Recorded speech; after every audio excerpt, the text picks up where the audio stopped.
Initiative for Gender Equality and Development in Africa, an NGO based in Ghana, has over the years utilized the protocol to the African Charter on Human and People's Rights on the rights of women in Africa, referred to as the Maputo Protocol for short, for advocacy and for promoting women and girls' rights in Africa. This video is to further raise awareness on the Maputo Protocol, its importance, and how civil society organizations, particularly the youth, can also use it as a tool for their work. The protocol to the African Charter on Human and People's Rights on the rights of women in Africa, known as the Maputo Protocol, is a regional human rights instrument established by the African Union, adopted in Maputo, Mozambique, on the 11th of July 2003 and went into effect in 2005.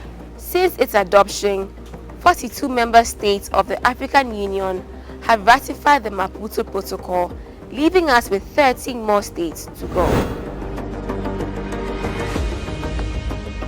It is important to mention that to challenge the old and deep-seated stereotypes about the role of women in society, to address the discrimination and inequalities that women and girls suffer in different areas on the continent.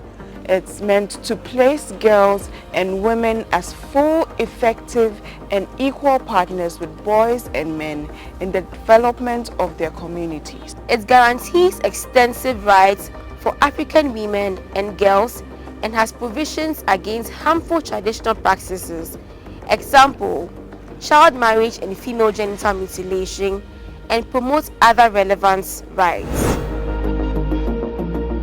Unlike any other women's human rights instruments, it details wide-ranging and substantive human rights for women, covering the entire spectrum of civil, political, economic, social and cultural, as well as environmental rights. It places a moral obligation on African Union member states to promote equal opportunities for men and women to play meaningful roles in society. This tool shows the dedication and commitment of African Union member states to invest in the development and empowerment of women, which represent the majority of population in most African countries. Through this progressive instrument, Africa has over the years witnessed the adoption of equally innovative laws, policies, and other institutional mechanisms at a national level to advance women's human rights. For example,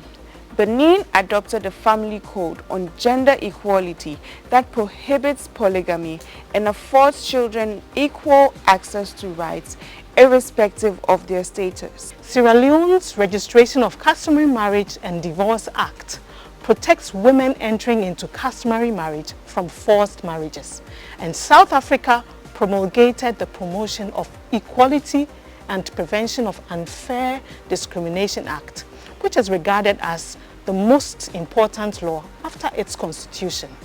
More importantly, Ghana, under its Children's Act, has criminalized underage and forced marriages and fixes the minimum age for marriage at 18 years, providing protection for women and girls under such circumstances. In addition to human rights commissions, which are traditionally regarded as human rights mechanisms, there are specific gender equality or equal opportunities commissions specifically dedicated to the rights of women. These are found, for example, in countries such as Uganda, Kenya, Rwanda, South Africa, and Zimbabwe.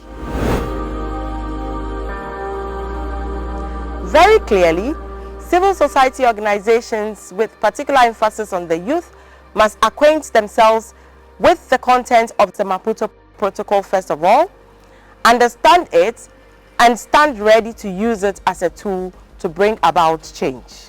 They can use it as a tool for training, capacity strengthening, advocacy, to support their community leaders to advance the rights of women and girls.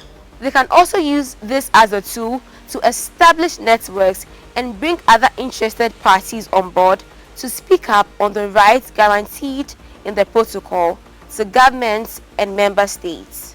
They can engage extensive discussions on social media and publish different sections of the protocol on social media to increase visibility and knowledge on the contents of the protocol. They can also participate in Maputo Protocol activities by other CSOs, join and follow online activities related to the Maputo Protocol, initiate the formation of networks or clubs in schools on the subjects, and volunteer their services in organizations working on the Maputo Protocol. In conclusion, while celebrating the great achievements that the Maputo Protocol has brought to the African continent on the human rights agenda, it is also important to recognize that more action is needed to guarantee women and girls the full potential of their human rights. Since the declaration of 2016 as a year of African human rights with a particular focus on the rights of women, it represents a call for accelerated action for African Union member states to remove all barriers that impede the full enjoyment of women's human rights. It also creates an enabling environment for women and girls to reach their full potential in furtherance of Africa's Agenda 2026. Finally, it is important to express appreciation to relevant organizations such as Equality Now, the Secretariat of the Solidarity of African Women's Rights Network, of which IGED Africa is a member, and the government of Sweden through SIDA for the financial support that has been provided to enable us get this video out to raise awareness on the Maputo Protocol. Thank you very much.